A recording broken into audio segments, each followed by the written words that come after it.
Hello बच्चों, let's read the question.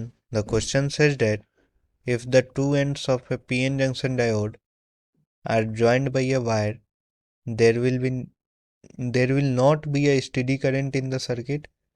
There will be a steady current from N side to P side. There will be a steady current from P side to N side. There may not be a current depending upon the resistance of the connecting wire. So, we'll solve this question. First of all, we'll see what will be the key concept used in the question. The key concept used in the question will be diffusion current and drift current. So, we will solve this question. हम देखेंगे कि diffusion current और drift current क्या होते हैं। तो जब एक मान लेते हैं हमारे पास एक पीएन जंक्शन डायोड है, ये हमारा पीएन जंक्शन डायोड है, ये हमारा पी साइड है, ये हमारा एन साइड है, ठीक है। तो इनको जब एक वायर से जोड़ दिया गया होते हैं, पहला होता है डिफ्यूजन करंट। तो डिफ्यूजन करंट जो होता है that is from P to N side,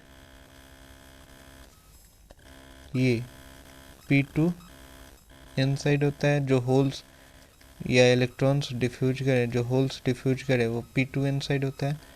और दूसरा होता है ड्रिफ्ट करंट। ड्रिफ्ट करंट जो होता है that is due to electrons, और वो होता है from N to P side, ठीक है। ये ड्रिफ्ट करंट होता है।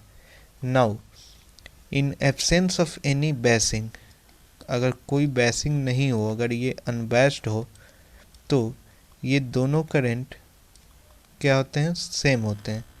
ये दो करंट इक्वल हो जाते हैं।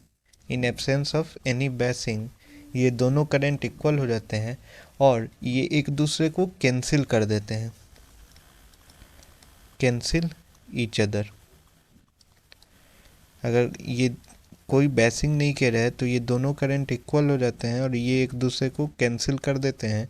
सो जो नेट करंट होता है वो जीरो होता है and the correct option will be there will not be a steady current in the circuit. So this will be the final answer. Hope you all understood it well. Best of luck.